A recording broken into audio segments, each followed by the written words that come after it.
right, good evening, folks, and welcome in to our Learn with Google this month.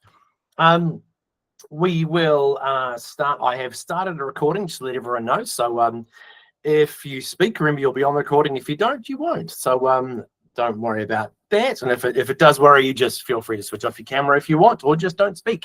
I am going to begin by acknowledging the traditional owners of the lands in which our Australian cousins meet, on whose cultures and customs have nurtured and continue to nurture your lands.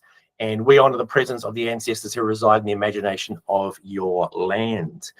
And for us over this side, I'll say te he Māori ora, in the maunga whakahi, in a waituku kiri, ki te tūpuna tēnā koe, tēnā koutou katoa. So welcome in everyone to this month's Learning with Google, the holiday edition, I guess we could call it. So as always, we have a quick look around the Google for Education team. You'll notice quite a few friendly faces that you may be familiar with and some you may not be familiar with. So that is our team across Australia, New Zealand, and also across into APAC as well. You'll see a number of people there are working across APAC and into what we call our emerging areas or emerging nations as well. So for today, we are going to have a look at a couple of different things. We have the wonderful Martin Hughes joining us today to take us through some feedback and assessment. Chris, if he managed to get back on, because he's in a hotel at the moment, struggling with the Wi-Fi, we'll have a little look at vids. I'm going to take us through some of our recent releases for Google for Education. Both across Chrome and Workspace. And of course, at the end, we'll finish up and see if there are any questions. But what I'll do now, I've spoken plenty enough, is I'll throw over to Martin, let you take over, Martin, and you can, of course, kick me off the screen share and take over yourself if you want. So what I'll do is I will stop sharing now, introduce Martin.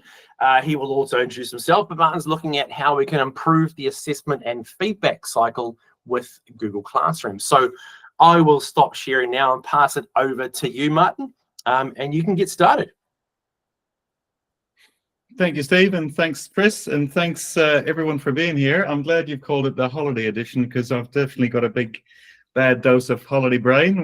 We just got in from Bali last night after 8 amazing days there, and I'm in Perth currently with my lovely kids, and then we're heading back in a day or so. So thanks so much for being here. I'm Martin Hughes. Apologies to those who heard some of this a week or so ago in Auckland, but I've been doing this for about 20 years, and I have a relentless focus on making life easier for teachers and also making learning more enriching and engaging for students.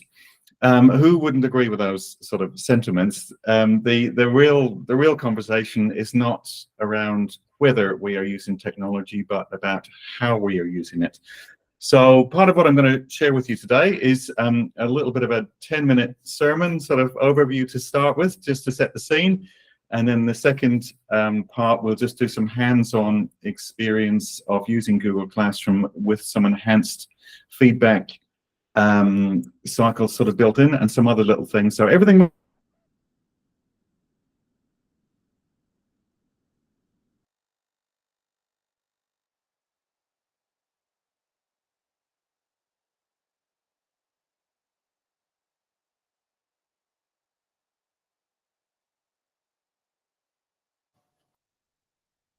Looks like we might have had a bit of a pause there with you, Martin. I think we might have lost you temporarily. We'll give you a moment to hopefully catch up with us.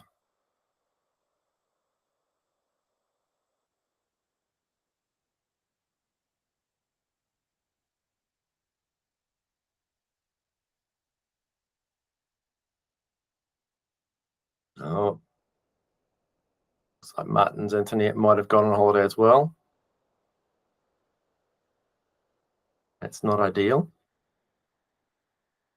We'll give Martin a minute more to see if he can rejoin, and then it looks like he's dropped out. So I think he might be doing the quick rejoin. The joys of technology, folks, and it never ceases to amaze us, does it? Steve, if Martin comes back, shortly. You can obviously continue that, and otherwise we might switch things around and you do your section and Martin can do the last bit. Yeah, sure thing. I'll give Martin 10 seconds, and if not, yeah, I can jump forward.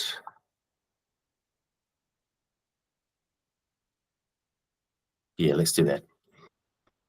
All right.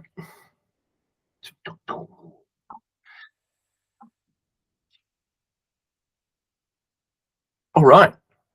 So I was lucky enough to head over to ISTE in Denver a couple of weeks ago with a great bunch of New Zealand educators who managed to get into ISTE very early last year and grab some very, I won't say very cheap flights, but some better price flights to get over to Denver, the Mile High City. So what I'll do is I'll run through a couple of the updates that I saw there that I think are the ones that are most exciting. So we had a fairly large presence on the floor. So these are a couple of views of our booth. On the front, at the top left, you can see we had a demo area. On the back, we had a Chromebook space where people could interact with all the different Chromebooks, have a play with Gemini, use a lot of our new accessibility tools. So that was a look at kind of our space we were in. We were very full at our booth at all of our sessions. It was a rotating 20-minute session with either people from Google or a bunch of our champions presenting on the booth there. So you can see Clay, who's previously from the New York Public Schools and now works for us as a solutions engineer. And down the bottom, we're having a look at some of the new updates to Classroom. Bunch of Kiwis out there having some great time getting their photos up on the photo wall. And there were a whole lot of things that were announced at ISTE, broken down into kind of two pieces, either into the workspace side of things or into the Chromebook side of things. So left-hand side is that Chromebook piece. There were some new fonts that were announced, which I know Chris is going to have a chat about. Read aloud and reading mode. Whole lot of things announced for Classroom with read along, and also a whole pile of integrations, and also expanding access to Gemini for teens as well. And there is a link down the bottom there, ISTE Launch Guide, which takes you through all these different announcements. Now, many of you will have seen the 2023 version of this slide looking at AI inside of Google for Education. And we've just I've updated it for 2024 with a lot of things that were announced out there. So read along is now available in Classroom with analytics for teachers, which is where I'm calling the reading insights. Google Vids, hopefully Chris will take us through later on. Notebook LM is an amazing tool for creating your own language model. AI questions inside of YouTube interactive questions. So we've already had YouTube interactive questions. Now there is AI created interactive questions to help you out a bit more.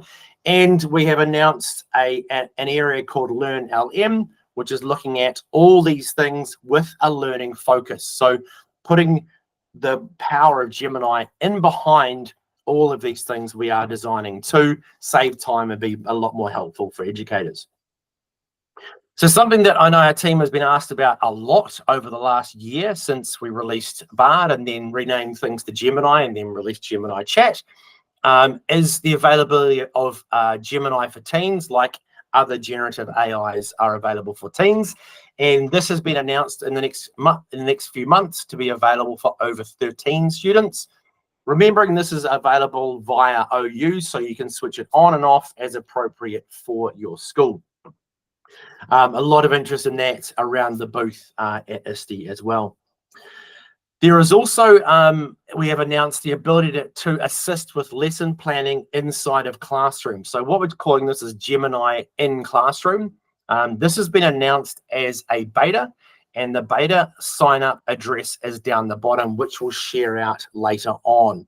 So goo.gl/edu pilot program AI is how you get onto the early pilot for a lot of these. And there are a couple of New Zealand schools who are piloting this at the moment and giving feedback to our teams. So if you want to join up with this beta, it means you'll be giving feedback direct to the engineering team, which is really, really valuable for Australian and New Zealand educators to get onto, because it does give that lens of our curricula, our needs down here, not just necessarily other parts of the world. So I will share that link out a little bit later on as well. Now, the next thing was that there was a whole lot of introductory pricing announced for the Gemini in Workspace, and there is some localized pricing for this as well. So there are some special pricing you can get. There is also a further discount on top of this if you are an Education Plus school. So if you have EDU Plus, there is another 5% discount on top of this up until the end of August. So if some of your staff are thinking about maybe wouldn't mind getting one license and having a trial of this, there is some introductory pricing.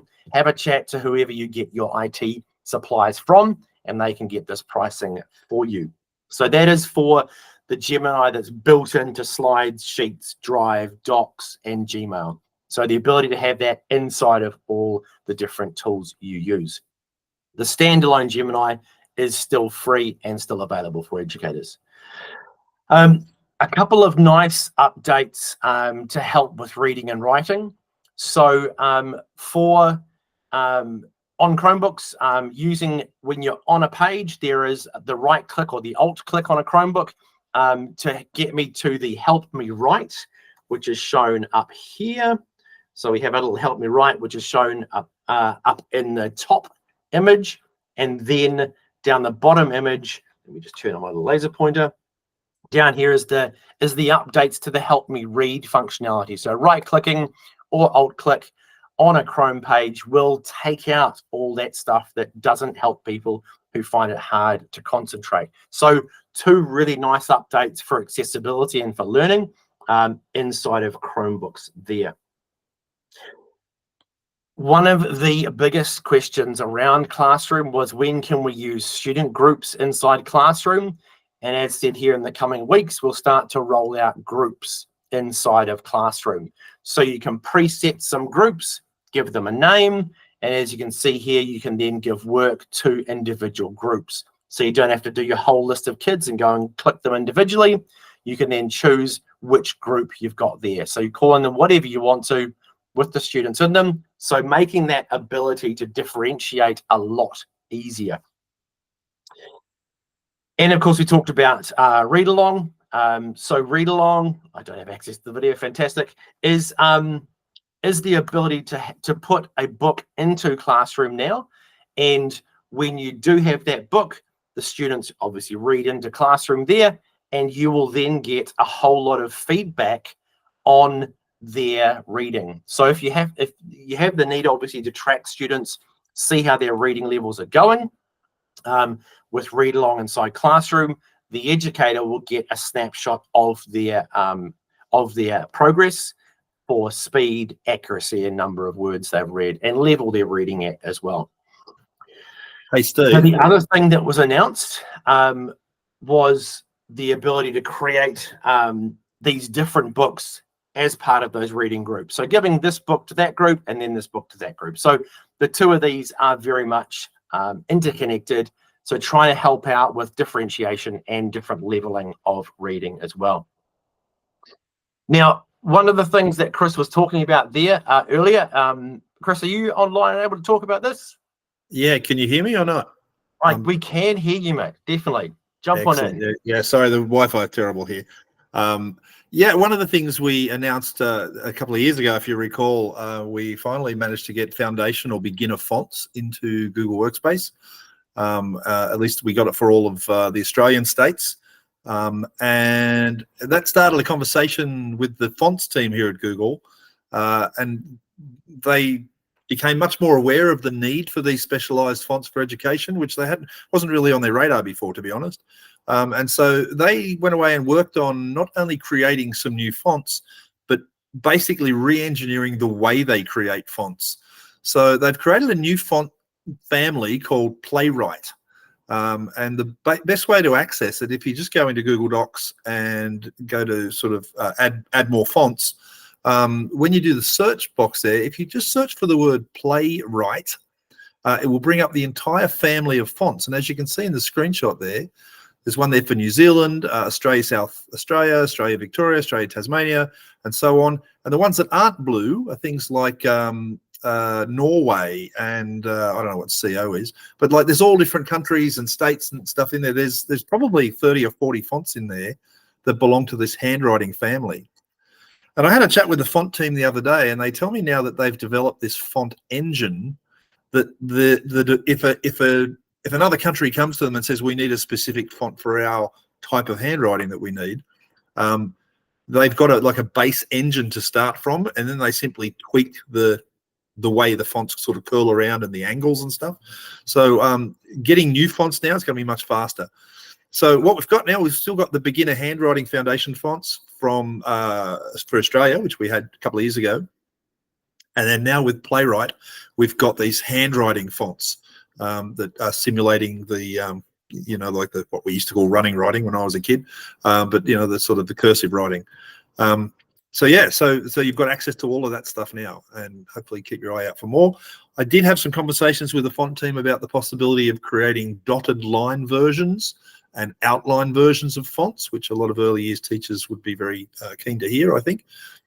They tell me that the dotted line versions should be fairly trivial to make, but the outlines could be a bit trickier only because of the way they've engineered the fonts. But it's definitely on their radar. But yeah, there you go. So some new fonts for education.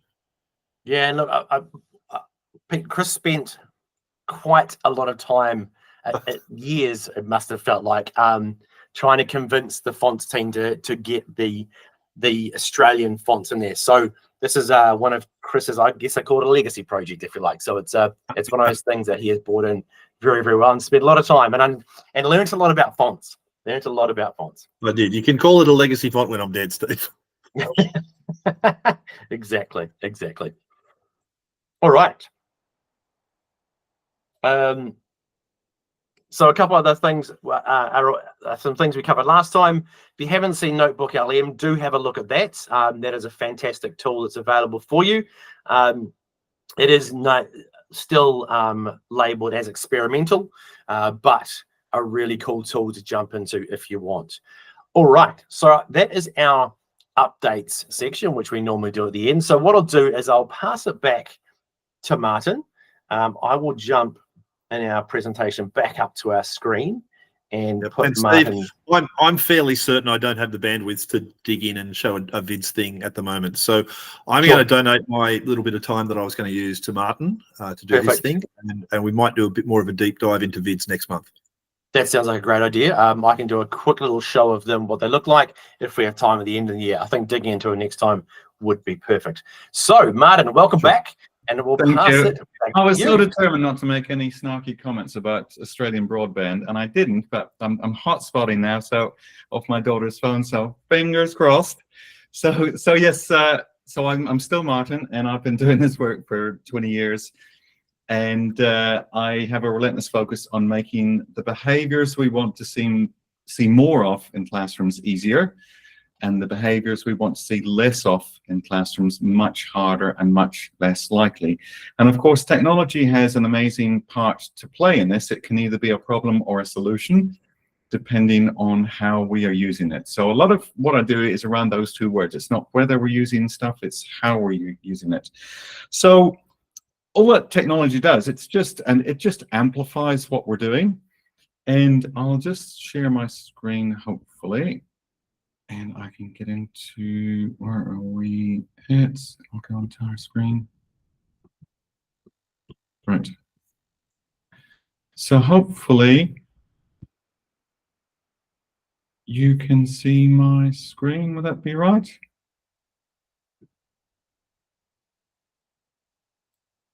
Can people see my screen? Hopefully it should say exhaust overwhelmingly. Yep, you're all good. Yeah, we're great. So everything that I share with schools, and because I'm in a different school every day, working with teachers all over New Zealand, and everything I strive to do with schools must address, in my mind, two issues. Number one, it must address the workload and stress load that teachers are currently carrying. And the second thing, it must also address simultaneously the huge bell curve of children we have in our classrooms.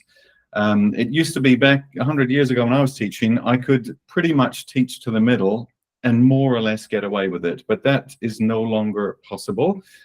We have, certainly in New Zealand, in the schools I work with, we have maybe a quarter or a third of students who might be 1, 2, or 3 years behind developmentally.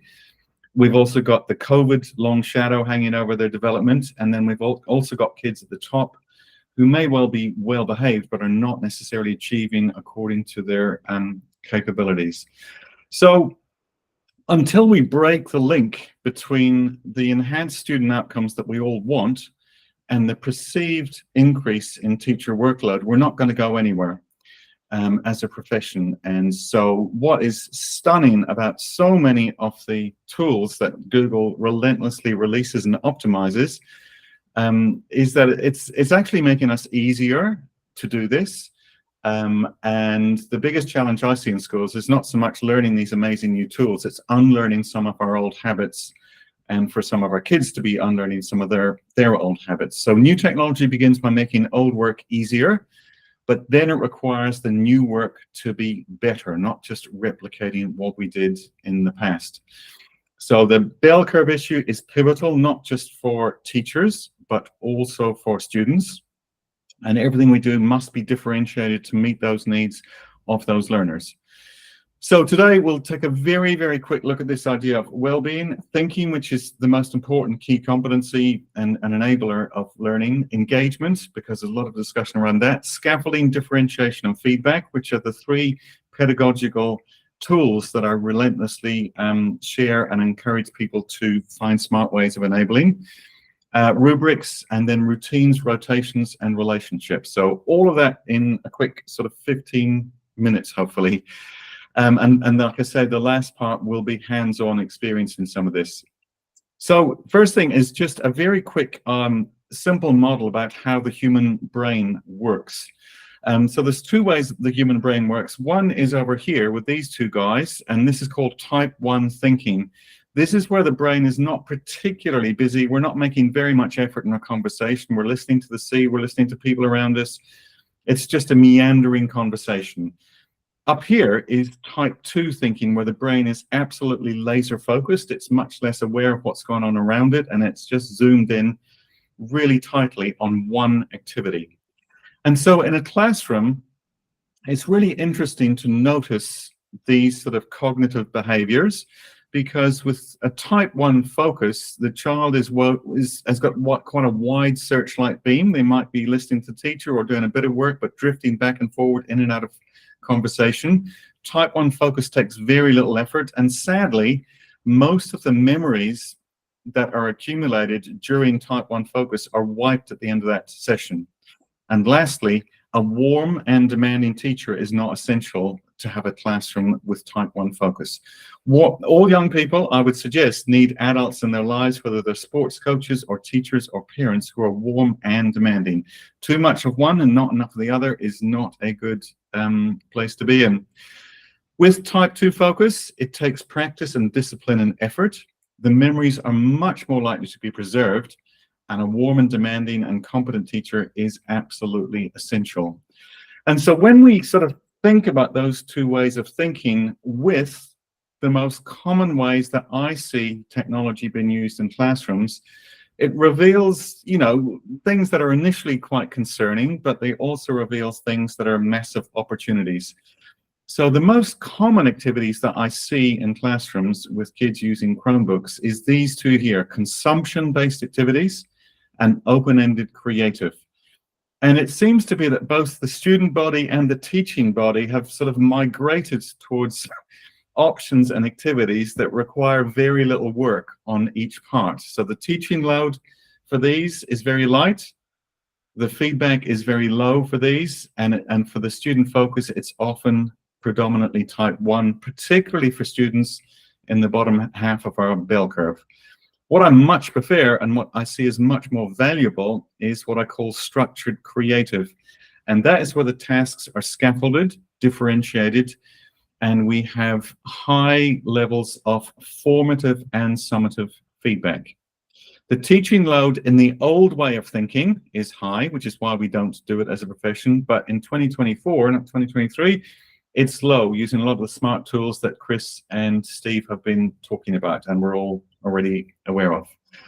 So this I see as being the opportunity where we move not just the activities in the classrooms, but the way that our kids are using their most important device, which is their brain, as well as their enabling device, which is their Chromebook.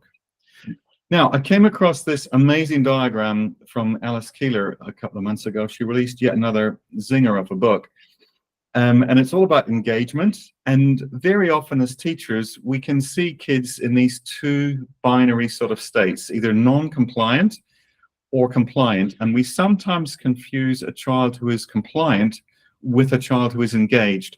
And that is not necessarily the case, particularly for girls. And so with a non-compliant student, the relationship to the person or the consequence for not doing their work is low. The relationship to the task is low. They just don't care. School sucks. We know who they are. Up here, the relationship to the person, because she may well be a pleaser of teachers, that's an innate, is high, but the relationship to the task is still low. She's just doing type 1 thinking, finishing early quite typically, and not being stretched. So the whole idea here is to move these kids across. So this compliant child needs to move into being interested, whereby the relationship to the task is much higher. And then down here, this is the high water mark, where it doesn't really matter if there's a reliever in the room or whether there's an adult in the room at all, they're still going to be engaged. So there's a lot of work to be done in terms of deciding and identifying what a good student looks like as opposed to a good learner. We sometimes get those two creatures mixed up. So first thing that I do and advocate with schools, which works incredibly well, is grouping kids and having them use technology in rotations. It's moving away from that one-to-one model. And so typically the groups are capability-based or confidence-based. There are typically 3 groups in a classroom.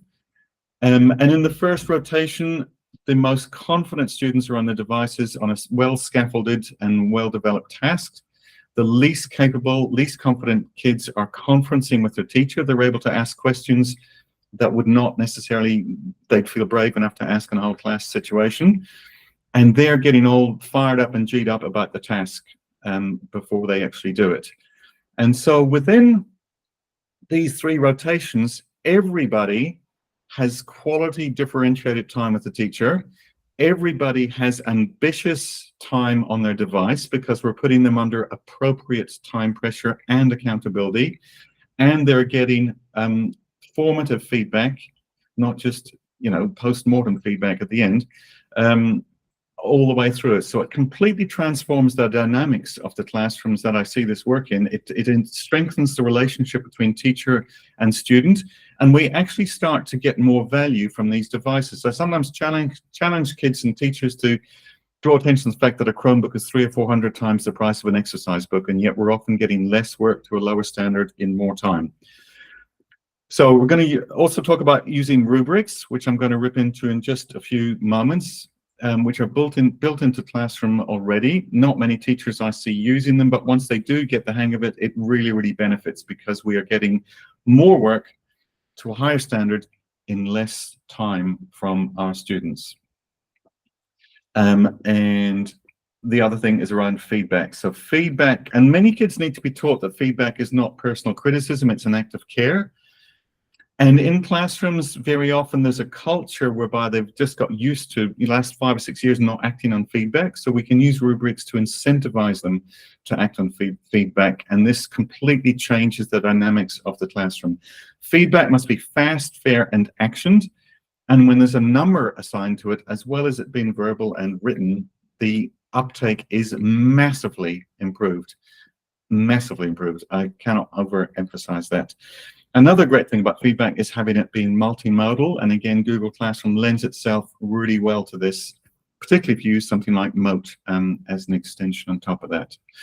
So we know what doesn't work in classrooms. And one of the things that doesn't work is what I call post-mortem feedback. It's after the event when nobody knows, nobody cares anymore, and we're done with it. So Let's have a wee look at some examples. Hopefully everyone has hooked into the Google Classroom.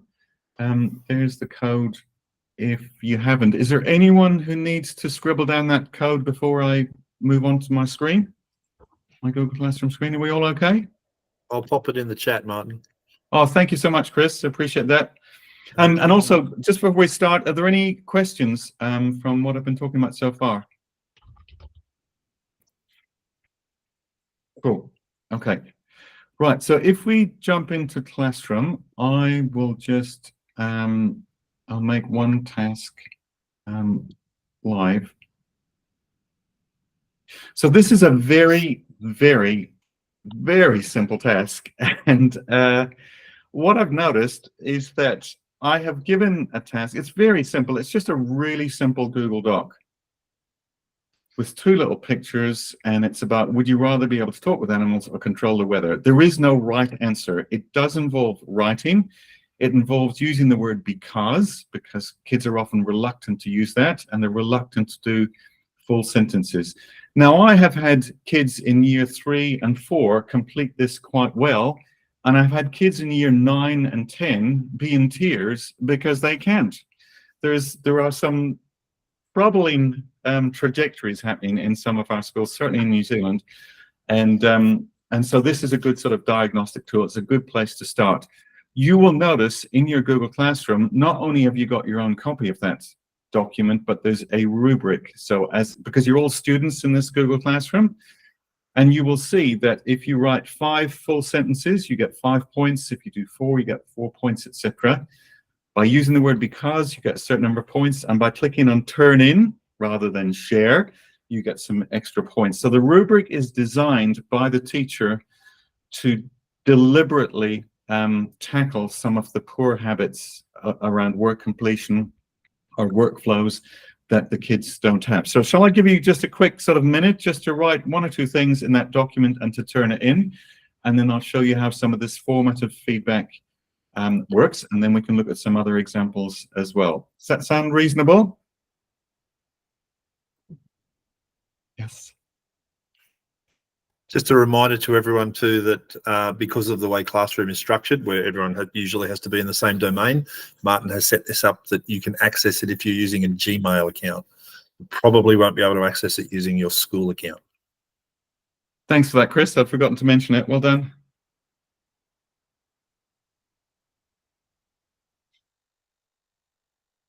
So I might just give you 1 more minute. It doesn't have to be complete because we're just demonstrating the process here rather than the fine detail of what we're doing. I have noticed, I mean, I've got lots of activities like this, and I've noticed that when I use them in staff meetings or on teacher-only days, teachers get really quite engaged, and they don't want to turn it in. They don't want me hurrying them along, which is mirrored actually with kids. I've seen very sort of anxious, low achieving children come back in at lunchtime or at morning tea with their mate because the first iteration of assessment, formative assessment they've got, they want to boost their mark, and they do. Okay, so if I could ask please people just to turn in their work, that would be great. Who's done it first? Joyce, thank you for that. A virtual chocolate fish for you.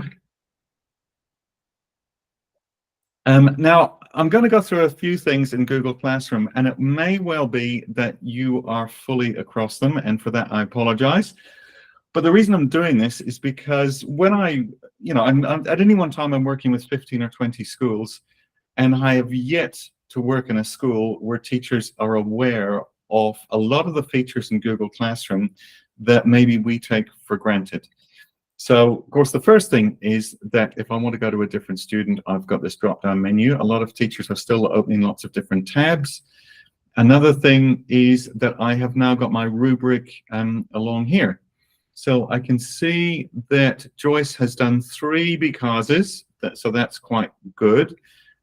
She's only done 1 real sort of full sentence, I'm afraid. So that means that Joyce gets 5 out of 10. So that is going to boomerang straight back with her, and she can see because her rubric will light up on her Chromebook showing exactly where she needs to do a bit more work. So apologies, Joyce, if I might not have gone into a lot of detail on what you've done, but again, we're just going through the process rather than the detail here. Has anyone else turned the work in? We've got Sharon here.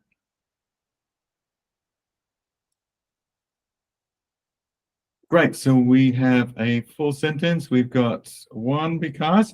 So once again, it takes me as a teacher maybe 2 or 3 seconds to return each piece of work to each student, which means that if I've got 3 groups of maybe 8 or 9 or 10 kids, it takes me less than a minute to give them formative feedback for their work so that they can ongoingly improve it.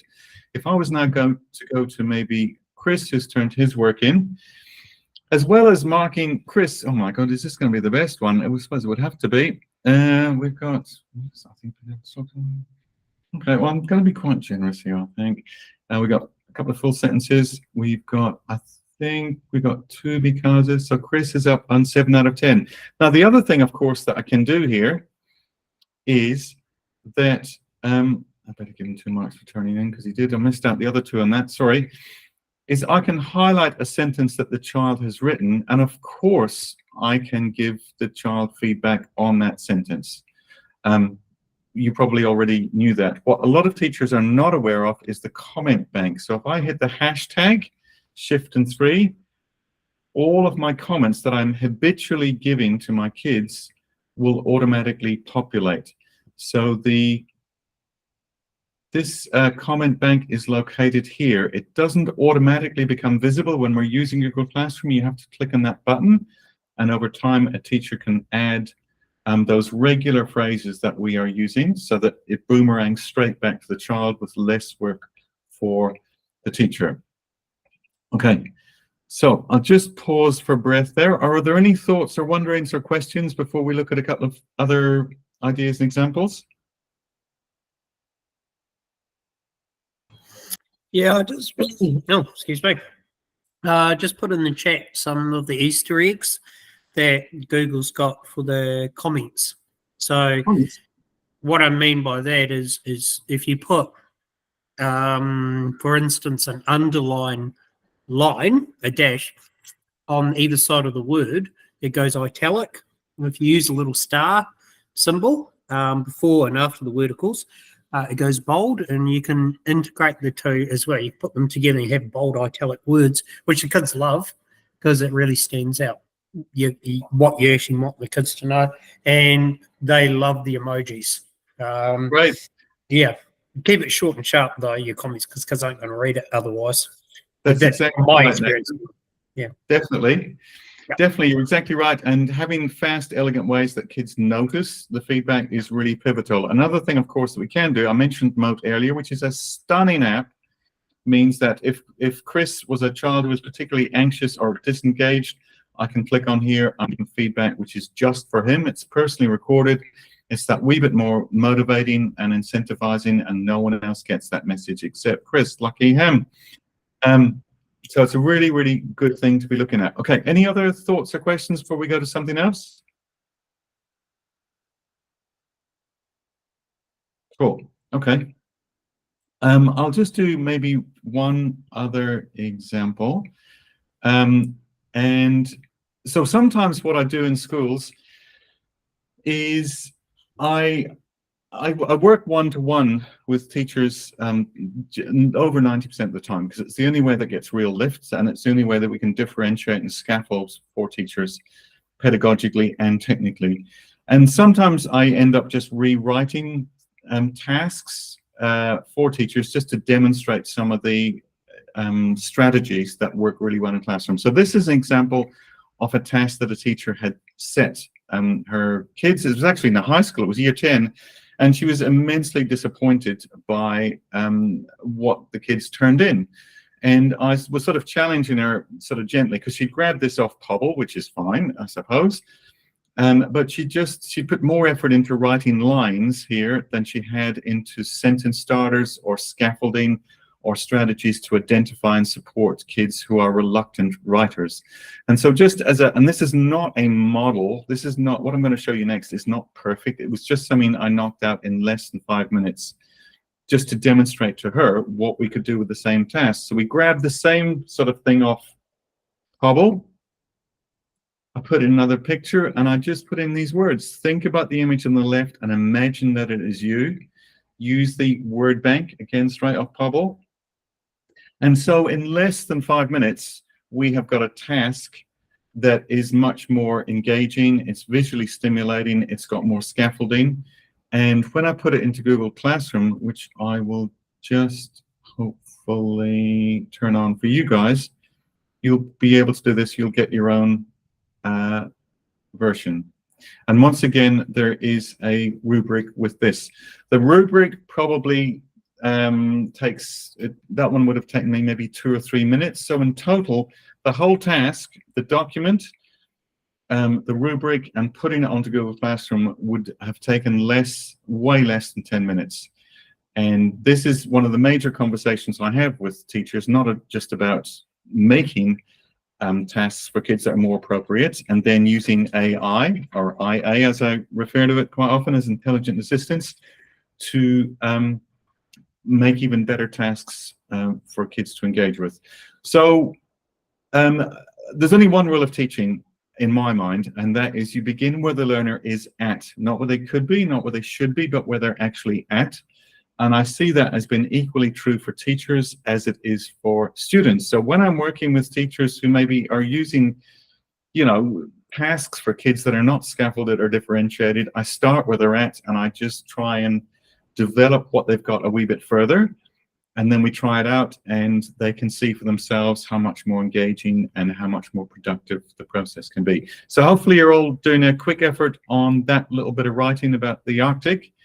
And I might give you 30, 40 more seconds just to turn that in, and then I will be done because I think I've gone over time. Sorry, Chris, I've forgotten, and Steve. But I'll just mark a few of these if anyone wants to turn in any, and we can move on from there, hopefully. So I'll just have a look and see what we've got here. You're working away. Has anyone turned anything in yet? Let's have a look.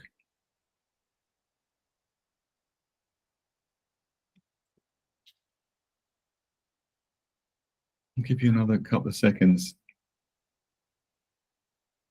So what I find is the combination of a numerical feedback, verbal feedback, and written feedback is highly engaging for kids. And with all the schools I work with, to sort of underpin a lot of this work, we capture student voice for every single class, every single term, and it is based on these 3 strategies: scaffolding, differentiation, and feedback. And obviously we put those 3 concepts into student language. And so we are developing an element of metacognition amongst our students, but more importantly, we're developing substantive and actionable feedback for the teacher to act on. So the feedback is not just one way. It's not just from teacher to students. It's back again from students to teachers, so that the teacher can be reassured about some of the things that they've done differently and put a bit more effort into maybe. And the kids are also getting great feedback and celebration of the progress they're making. Okay, can I ask someone to turn one in, please? If that's possible. Let's see where we're at. I turned mine in, but I think I might have missed the brief. Now I'll look at it. No worries, have to do it again. So we got 3 here. Thank you, Chris. So I'll just take a look at Rebecca's. And once again, we can hopefully see how the student has gone. I would truly appreciate what is considered harsh Prussian desolate region. Excellent. So she's used 1, 2, 3, 4, 3. She's done quite well with the word bank. She's talked about how she would feel. And that is a quick turnaround for I'm missing the name, Rebecca. So again, not focused on the detail here, just demonstrating to you the process. And I'll just do one more. That's what we got. Joyce again, great student, Joyce. Brilliant, this is looking great. So we've used the word because, we've got how I would feel, and back to her. So I'm hoping that everyone can see just how this is working, and hopefully there might be one or two little takeaways just in terms of how we're using the existing platform we've already got with all these wonderful tools built in. And I find once we get these sort of routines established, the ability to then reach out and use these, Gemini and all these other stunning tools that we're talking about, they work much better, because the worst thing that we could do as a profession would be to introduce all this cleverness, this extra exponentially improving cleverness on top of a wobbly pedagogical foundation. That would be a significant concern I have with schools at the minute, because as humans, it's natural to be attracted by new shiny stuff. Of course it is. The wisdom and the creativity and the care that we have as teachers needs to balance that, so that we really are getting better outcomes for ourselves and for our kids. Okay, I better stop talking. Has anyone got any last thoughts? Cool. Yeah, who's got a thought or a wondering? I have a question. Oh, of course. I was just thinking, you said you put that lesson together very quickly. So did you use AI to help you do that? No, I used this thing up here. I use AI a lot, and I'm glad you've asked that, Kerry. Thank you. I do use AI a lot and increasingly, but it's like I said a minute ago, it's only when we are at a good pedagogical space in the first instance, because there's a real risk. One of the biggest risks I see is some teachers just want to go off galloping down an admin role. How can this crush my admin? And that's a great thing. It is great to crush your admin, and I do a lot of that work with schools, but they sometimes overlook the pedagogical opportunity, and it's often on top of existing strategies and habits in our classrooms, which are not that fabulous sometimes. Too much screen time is really not great for a developing teenage brain. There's lots of concern around that. Thank you. Yeah, that's a great little exercise. Thanks for sharing today. Right. And of course, one of the other things that if I could wave a magic wand over certainly New Zealand schools, it would be to use one of the most powerful and understated features of Google Classroom, which is to share Google Classrooms between schools. Most of the schools I work with are very small. Even some of the high schools and area schools I work with are quite small, and there is one art teacher, or there's one physics teacher, or there's one specialist teacher, and it can take 5 seconds to whitelist 2 schools so that the Google Classrooms are available between schools, and so that we can, as a profession, we can share more and work a bit less. And it comes back to that idea I started with, is that until we demolish this association we have between the student outcomes that we all want and the extra workload that none of us want, until we break that deliberately, we are really in trouble as a profession. And so that would be another thing I would love to see schools do. I certainly do it with the schools that I work with, so that we're sharing between schools. Cool. Any other last thoughts or wonderings? I need to wrap you up, Martin, because I'm just mindful of keeping on time. We started late and we've gone over a little, but thank you so much, Chris. I really appreciate anyone who wants to reach out to Martin. Martin, if you want to drop your details in the chat, if anyone wants to sort of follow up with you, I guess they can do that directly. Thank you so much. I'm sorry for share the last few slides. Yep. Let me jump to there. And where's my slides there? Not that one. Sorry, stand by. Yes, here we go. Slides. That one. Yeah, I totally agree with you, Martin, too, about the power of those rubrics. They are so underused. Yeah, they're incredible. I'll just drop it in the chat. Chris, I'll just drop in the chat the link I said at the beginning there about the EDU pilot program for AI. So that's in the chat there as well. If my voice is coming through okay, do you want me to just wrap up these last couple of slides, Steve? Yep, you're all good, mate. Go for it. Okay. Just if anyone in the room is either a trainer, innovator, or coach, just a reminder that we do have a community platform now available to you all. If you haven't joined it yet, please go and check it out at google4educommunity.com. It's a great thriving community of champions over there that are having some cool conversations. Next slide, please. Yep, there we go. Yeah. There's those. Actually, there's hubs. 3 hubs in there. There's actually a Champions Hub, an Admin Hub, and I think we're just about to add a GEG Leaders Hub as well. I read something on the slide the other day. Okay, next slide. Yeah, just if you wouldn't mind leaving some feedback for today, and the session that Martin did, and also the overview that Steve did. Sorry, I was going to do a vids overview for you as well today, but in hindsight, we didn't actually have time, so that worked out all right. Steve, can you click on that blue box where it says congratulations to last month winner and switch to that tab? Blue box, yellow box. The yellow box down the bottom. Yeah. Did I say blue? Sorry, I meant yellow. And do you want to click the spin? If you could, share it so we can all see it. Oh, hang on, stand by. We usually draw, if you fill in the feedback form, we usually will draw a winner and send you a piece of Google swag as a thank you for filling the feedback form in. And this is the people who filled in last month's form. I put them in a little spinning wheel. So it looks like we're going to send something out to Johnny Golightly. So I don't think Donna's in the call today, but I will make sure to get something out to her. But yeah, so every month we do that. We put all the people who filled in the feedback. We'll put your name into a list, and we'll send you something out as a little thank you. And that is the link right there. I'll stick it in the chat as well. Actually, can I type that fast? pip.ly/LWG_FB. There you go. Okay, you've done well. You've got capitals and smalls and a special character. All those I know, right? Things, Chris. I'm working out your fingers. Next slide, please, Steve. Yeah. And it's just if anyone wants to do or if anyone wants to revisit any of the recordings, we record these every month.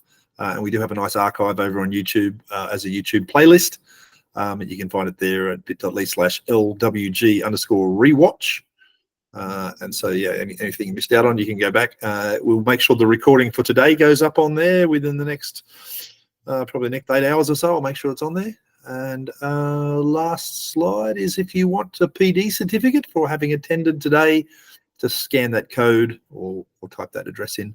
And there's a Google form you can fill in. And when you fill that in, it will automatically generate a certificate for you for the hour. What was that? 3/4 of an hour or so? You can say it's an hour. It's close to an hour that you spent with us this afternoon. Fantastic. And that, my friends, I think is it. Hand back to you, Nice Steve. work, Chris. Well done. And thank you, Martin, for presenting, and Chris for presenting from the darkness of your hotel room. So, and everyone enjoy your last couple of days of your break. Hopefully the sun is out for you like it is, kind of was over here today. So, yeah, enjoy the last couple of days of break, and we'll look forward to seeing you next month. Thanks, Steve. Thanks for stepping in and taking over too. Pleasure, mate. Team effort. It is. Thanks, everyone. Just turning the recorder off, Steve.